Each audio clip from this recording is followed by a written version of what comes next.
Hi, Hey, I'm Julia, and I'm Amanda, and this is Much Needed Advice. a podcast for people who want to know what to do.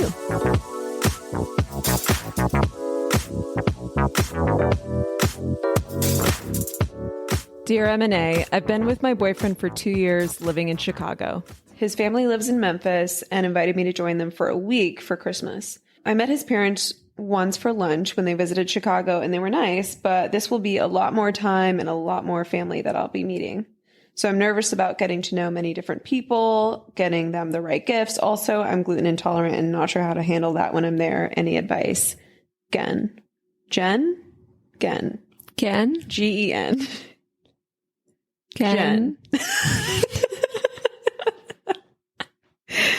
We're going to call you Ken. Gen? I'm sure she loves this. Yeah, hey, when you guys send in questions, if it's not self-explanatory, please tell us how to pronounce your name, and also your pronouns would be great so we don't misgender you. Well, Ken? For today, she's a she named Ken. All right, she again. That was the name of a teppanyaki place near my parents' house. Really? Do you think this is how they came up with the name? I think they were podcasting. Oh, Jen, like Genevieve? Genevieve. If you're Genevieve and you're going to go by Jen, you're going to still spell it Gen. Yeah, I guess You're not going to switch to J all of a sudden. Genevieve, what a beautiful name. that is a beautiful name. All right, Jen. The way you pronounced that, it was very clear you were using a G. I'm used to it because my boyfriend is Jeff with a G, so I know how to pronounce an indistinguishable G. It's like how my parents say TikTok, but when they say it, they're clearly spelling it TICK-TOCK. TikTok. There's no way they're spelling it right in their heads. No. This is a great scenario, very relatable. She said she's already met the parents and they were nice. Sounds like they haven't really gotten to know each other that well yet. They're not like homies. I gotta say, Amanda's worst nightmare is being described as nice. So this sounds like an insult, Jen. So it sounds like they were nice. It sounds like you don't like them that much. Yeah, or there's, right. Some kind of reservation. If you loved them, you probably would have said like, They're so funny. they're so warm. We got along great. Yeah. Something more specific than nice. Our job is to help you get in with the in-laws. Yes. What do you call them when they're your boyfriend's parents? There's got to be a word for pre-in-laws that's not like scary, but like is accurately describing the relationship. I think we need to make it up because I don't think there is a word. Pre-laws? That sounds like the rules the colonies were going by before the Declaration of Independence.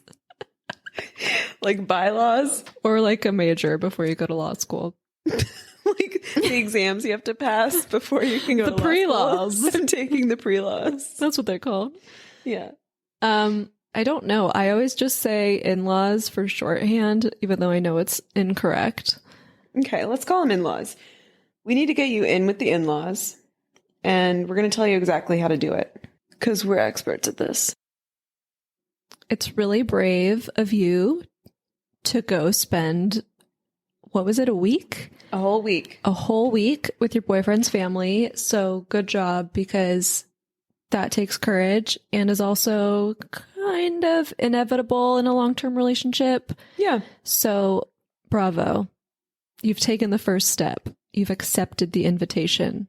There's no getting around this. You got to do it. And not only that, you got to do a really good job at it. Not to put more pressure on, but like this is game time. And you're there to make goals. Insert relevant sports metaphor. Yeah. Like, you're going to score so many touchdowns. You need to score on this whole family. You need to dunk on them all. You're there to win, and you're there to show them that he's never going to meet someone better than you. So here's the rule book. Here's the play-by-play. What's the thing that the coach creates? You know when he's drawing all the X's and O's on the whiteboard and he's like, this is what we're going to do, team. I think those are plays. So we're going to give you the play.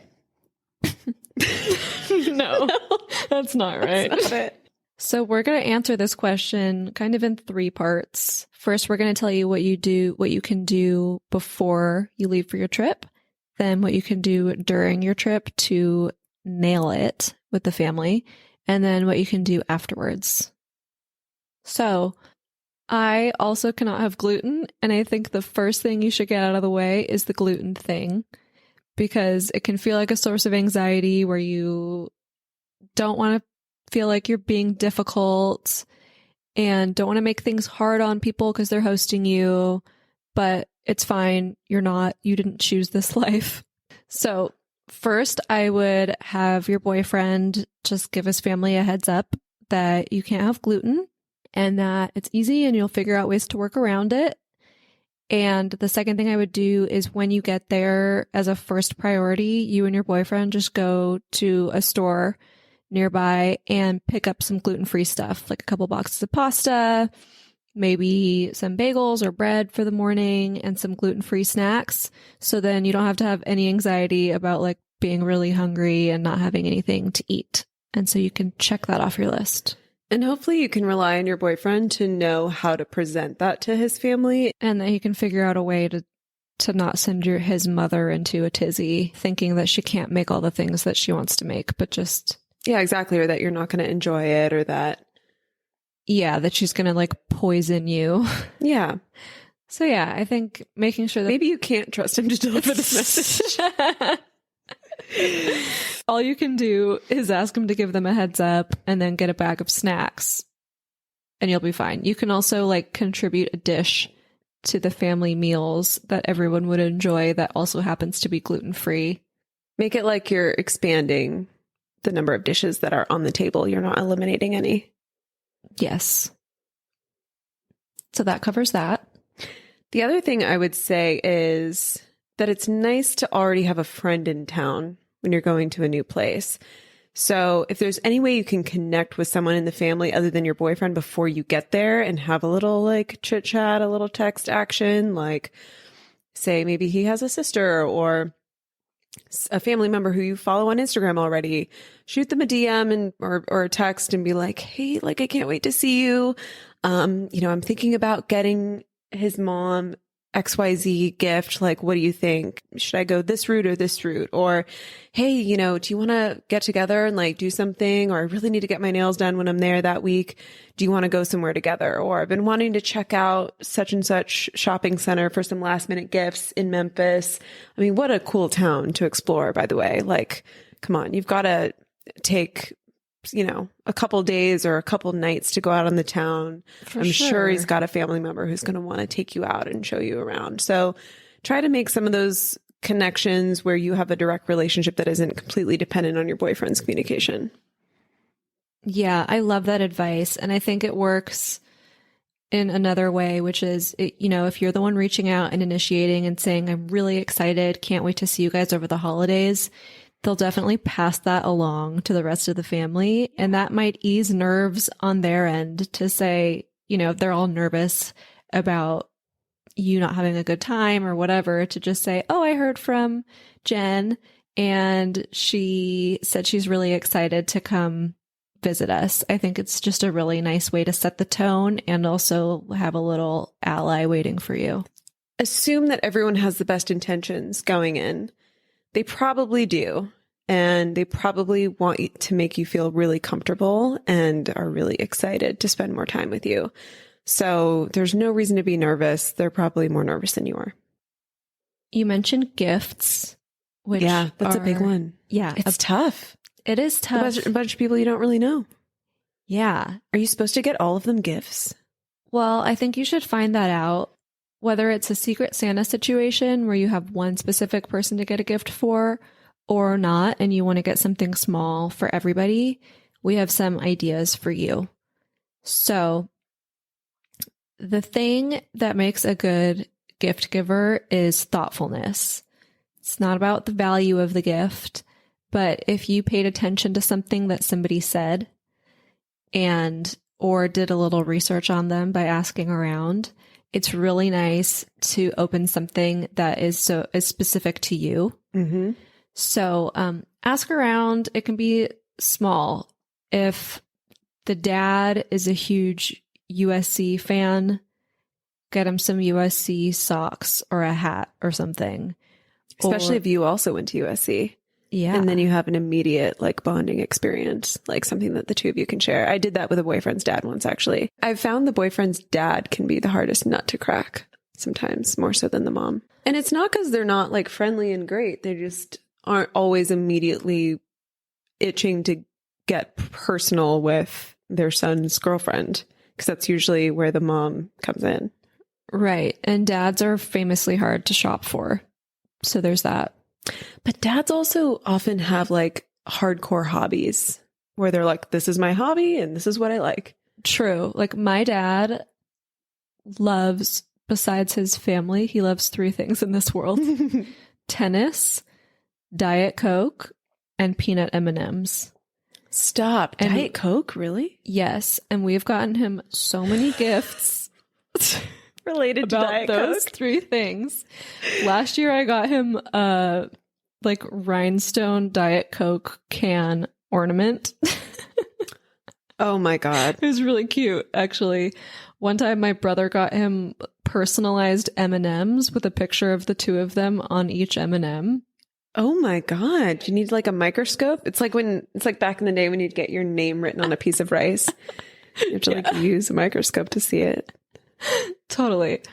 So specific gifts like that are great, but you can also kind of zoom out and go more general, but still thoughtful. You can donate to organizations on behalf of that family or a particular person. Like, say there's a vegan cousin, you can donate to an animal rights organization in her name. I didn't know where you're going at first, because you don't always know what organizations they like and how do you figure that out. But that is pretty straightforward.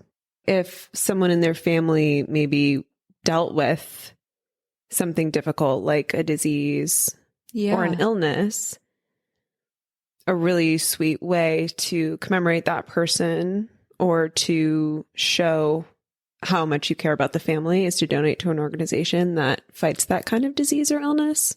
I'm already crying if I'm the mom. Another really fun family gift is to get everybody like matching pajama pants. Oh my God. Or like matching fuzzy socks or something. Then you have like solidified yourself on the team. You bought the team uniforms. Exactly. There's definitely going to be a group picture with everybody in their matching thing. What if you came up with a game that the family could do together, but there were 2 teams? Like, let's say you brought code names, which is one of my favorite games, where there are 2 teams and it requires like a lot of people on each team. So it's perfect for a big family gathering. And then you brought 2 different sets of pajamas and everyone had to wear the pajamas that corresponded to their team. Or you could get those little funny like Christmas headband hat things.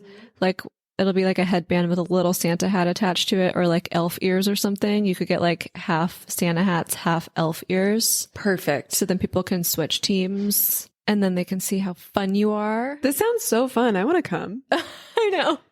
This is like my fantasy. Look, these kind of situations can be really fun for some people. They can be more scary. They can come more naturally to some people than others. Mm-hmm.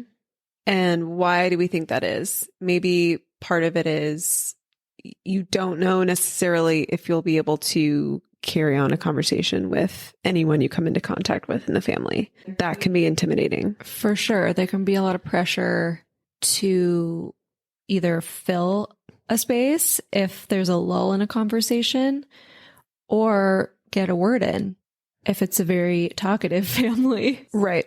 So we think one way you can combat that is having a few good questions prepared that make it easy to fill a lull if there is one, or strike up a conversation with the new person. And I have to say, Amanda is really good at this. She's great at asking people thoughtful questions and starting like really good conversations. Thanks, Julia. The key to feeling confident you can carry on a conversation with anybody is, number one, knowing your own life story. So get a piece of paper, jot down all the cool things you've done so they're top of mind. Number two, it's knowing what's going on in the world. So read a couple of articles, not an Instagram post, like actual articles, or even listen to a podcast. And then number three, and most important, just being able to listen and be present when you're in a conversation with someone else, hearing what they're saying, what they're talking about, and literally bringing those exact topics back up and being like, so tell me more about that. Yeah. Because people love people who Like them. like them. Really easy things to follow up on are if they've mentioned they have a pet. Everyone loves talking about their pets. Best thing you can do is say, oh, can I see a picture? And then they'll love you forever. How old are they? Mm-hmm. There can also be, you can also make observations about things that aren't said necessarily. So if, say, somebody brought some really great homemade cookies to the gathering, you can say, oh, where did you learn to bake? And then you'll get some background on them. Or if someone's wearing a really beautiful kind of unique piece of jewelry, you can say, that's really beautiful. I've never seen anything like that. Can you tell me about it? Is that a family heirloom? Yeah. It doesn't just have to be like, great dress. Where'd you get it? Right. And then you turn around and tell your boyfriend, that is the ugliest fucking dress I've ever seen. Can be like a little more nuanced. Yeah. And you can get some intel from your boyfriend ahead of time. So maybe he tells you that his aunt and uncle just moved recently to a new state. There you go. Then when you see them, you can say, I heard that you just moved to Nebraska. How's it going? Are you liking it? And then they'll probably, if you invite them to, show pictures of the new house and the whole thing. Oh my God. Then they're going to talk about the remodel on the bathroom, the tiles that they picked out, where they picked them out, why they chose that color. There's so much going on there.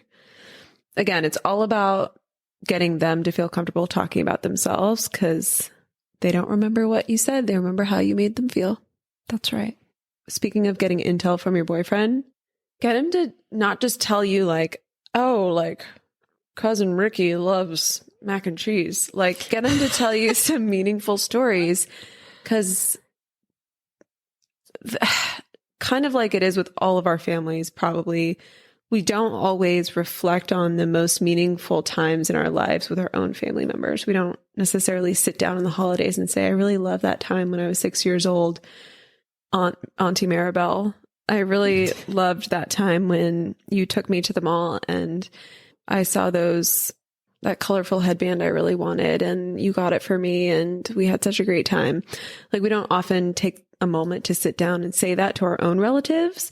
So you can kind of be a spy of holiday cheer and hear those stories from your boyfriend and then kind of use that as an opener with certain family members. Ooh. So like you could approach Aunt Maribel and be like, oh, Jimmy was telling me the sweetest story about when you took him to the mall when he was 6 years old and bought him that headband. And it was just so meaningful to him. Like, it sounds like you guys have always had, a nice relationship. And then next thing you know, she's in tears. The goal is to get them all to cry. Yeah, get them to cry. And you can also make your boyfriend look really good. Make them all think that he talks about all of them all the time and how much he loves them. Yeah, what if you just make it up? What if it... Make up his childhood stories? Yeah. She's like, no, we never did that. I don't remember that. What if that's Maribel's reaction? Gaslight Maribel? Yeah. No, he said that happened. He still has the headband.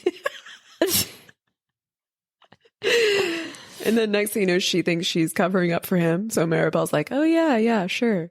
We did that. I had a boyfriend who I knew was going to go work for his dad. And so when I had a minute alone with his dad, I just kind of mentioned like, oh, he's really excited about getting to work for you in a few months. And I could not have predicted the look on his dad's face and just how happy that made him in that moment. And it just took a couple words. You don't know what your power is right now, Jen. Jen, you really hold a lot of power because people don't expect other people to be talking about them. No. Like when they're not around. Especially not family. We all just take each other for granted, usually. Yeah. If it's like some random cousin always brings a good Caesar salad or something, you can be like, he always talks about your Caesar salad. You can be like, I've been dying to try this Caesar salad. He keeps telling me how great it is. I'm so excited. And then she'll be like, oh my God, I never thought anybody noticed my Caesar salad. You're never going to go wrong. I mean, if it's genuine, and you're being positive and making people feel good, you really can't go wrong. Can't go wrong. So back to gifts really quickly. Other than the holiday gifts, we think it's really nice to have a hostess gift for mom or for mom and dad, something that you can give them right away. So when you walk in, you have something and something that can really set a nice tone for the whole week. I think it's even less about the gift itself and more about that first moment when you walk in the door and you look the mom in the eye or the parents in the eye and get vulnerable and say how much you appreciate that you get to experience this special occasion with them. Yeah, acknowledging the hard work of hosting and just showing your gratefulness. You could get something for mom that's like luxurious or something that's, I know you've worked really hard to get ready for this week and you're going to work really hard hosting. And so I wanted to get you a gift certificate to your favorite nail salon or a massage or, something nice and cozy. Whatever she likes to do to treat herself. Because it's different for every mom too. Like my mom doesn't like massages, which makes me really sad. Yeah, massages are my religion. Julie and I were just talking about how we each have a massage person. My massage person's name is Charles. Mine's B. This one you could really kill like 3 birds with one stone here, because in your initial reach out to a family member, say your boyfriend's sibling, and say, hey, do you know where your mom likes to get her nails done? Or what is your parents' favorite place to go out to dinner? Or something like that. So you've made that connection. Oh, a gift certificate to a place where they can go out to dinner where they don't have to cook. Yeah. That way when you all leave, they can just have a place to go where they don't have to pay and they don't have to cook. Exactly. So you've made that connection with a family member, and then you get there and then you make a great first impression and you've acknowledged the hard work they've done. So that's like that realm of gifts. The other option is to bring something that's meaningful to you, Jen. Whether that is like the type of C's candy that your family always eats over the holidays, or for me, I love to bring like those decks of question cards because my mom loves those and they're really great icebreakers. So that's another kind of win-win where you're saying, my mom loves these question cards. This is her favorite deck. And I just wanted to thank you so much for hosting us this week. And hopefully we can get to know each other and, use these cards. You're also kind of taking something off of her plate, the mom's plate, by having those icebreakers at the ready. So she doesn't feel like she also needs to guide every conversation while she's doing everything else. I love the question cards. Big fan of those. It can also be your favorite game when you were a kid. Basically, you're saying, now I have an event planned that you don't have to plan. Mom is your target. Mom is the one who's feeling a lot of pressure, and she probably just wants everybody to be happy. She wants peace. She wants everyone to get along. She cannot wait to love you. Oh, that is so sweet. Don't you think? Yeah. She's like a casting director. Like, she wants you to crush this audition, you know? Totally. So like, help her help you. Yeah. And one of the ways of crushing it is make a contribution of your own, which I think the question cards that you mentioned is one of those things. Other ways are to say, if you want, if it's okay with you, like Jimmy and I, Jen and Jimmy, can make breakfast for everybody tomorrow morning or one of the mornings while we're here. Yeah, loop him in on it. Loop him in for sure. Listen, yeah, he's got to pull his own weight here. Or like order takeout for everyone one of the nights or order pizza. Oh my gosh, how fun is that? Like, wake up before everyone. Everyone can kind of wake up to the smell of French toast. And you can say, you know, this is my grandma's famous frittata. Share a little piece of yourself. Help them get to know you. Yeah, we were talking about this idea of like kind of creating your own turf while you're in their house or in their city.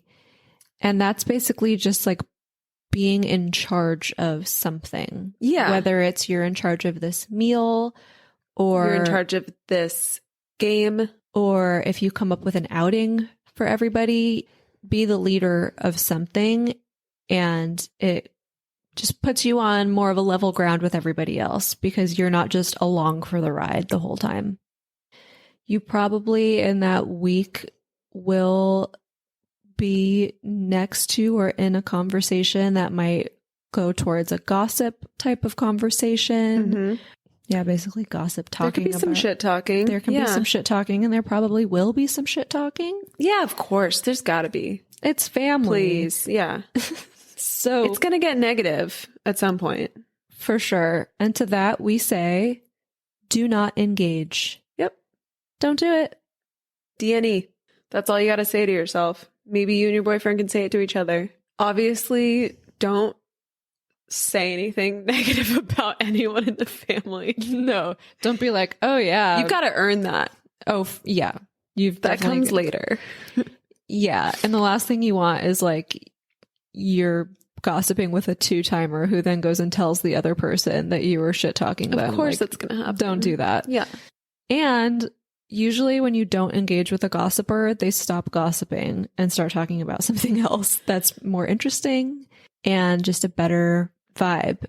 Think of yourself as like an anthropologist going into, you know, a new community in a foreign land, and you are there to discover what this community does to survive and how all of the people in it relate to one another. You are an observer and you are there to find everything interesting and not to judge. I love that. I've been in these situations before with boyfriends' families where it's really overwhelming. You know, you could have like 40 people at one dinner in someone's house together, and there's a lot of voices. I think there can be pressure to have that be your big statement or your big moment to have people get to know you, but it is not.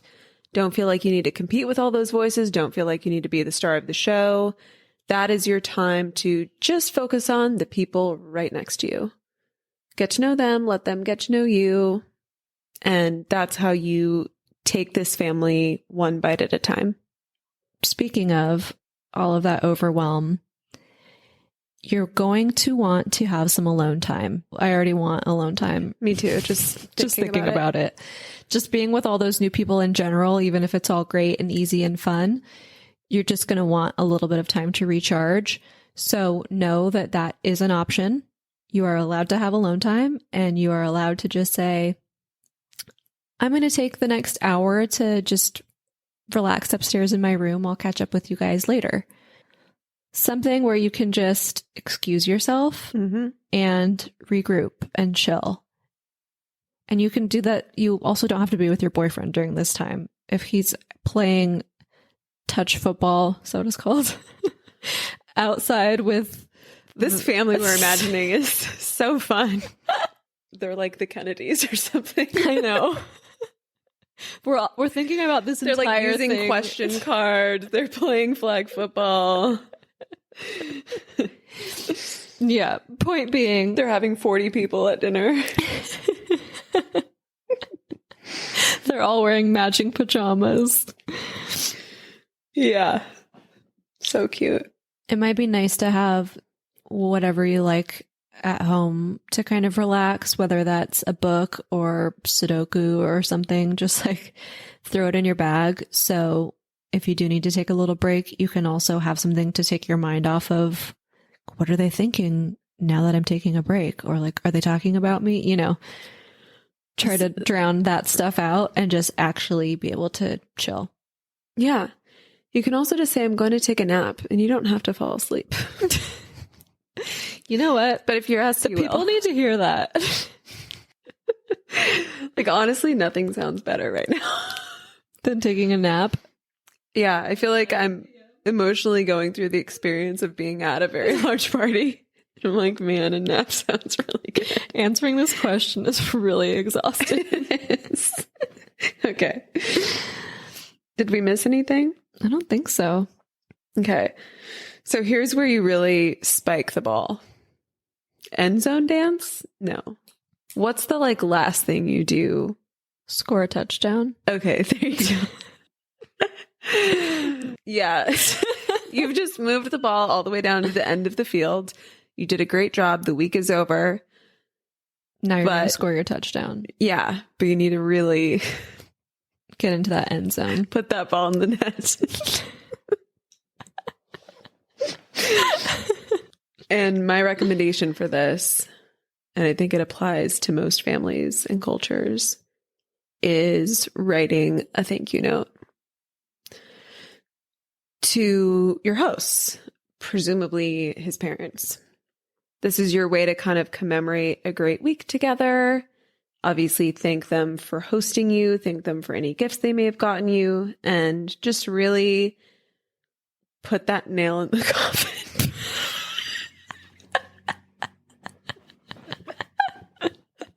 Yeah, really just seal it. Get that baby in the ground.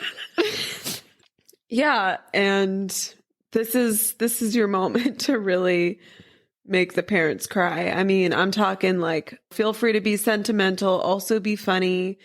Maybe have like a couple of recalls in there of something fun or funny that happened that week. And you don't necessarily just leave it on the table and then bail. Like, just sit there and watch them open that note. Whoa. That's bold. I might even give them the note like at breakfast of the last day that you're there and have them open it at breakfast. And that way you can even share that moment together. When I was staying with a boyfriend's parents one time, we started playing the word unscramble in the newspaper. Mm-hmm. So they had like a bunch of newspapers saved up because the parents liked playing this word unscramble game. And so we all got drunk one night and all started competing at who could unscramble the words the fastest. And we had so much fun. And so in the thank you note, I put like one last like word unscramble in the thank you card. Whoa. That they needed to solve. Dude, this is expert girlfriend-in-law shit right here. Thank you. Wow. And the word that they needed to unscramble was the word of the cocktail we were drinking that night. So it's also a little way of like remembering kind of the fun cocktail we all had. My jaw is on the floor. Looking ahead, Mother's Day is right around the corner. Did you take a bunch of pictures this holiday of everyone? Get them printed into one of those photo books and send it to her for Mother's Day. Oh. If you're a psycho like me, when I first met my boyfriend's family, I made them all immediately take the Myers-Briggs and I think the love languages. I wouldn't even talk to my boyfriend until he took love languages and Myers-Briggs. But say you find out that the mom is an acts of service person, then you know, like when she's sitting down or having a relaxed moment, you can go make her a cup of tea. Oh my God. Or if she's a words of affirmation person, definitely lay it on thick in that thank you note. Mm-hmm.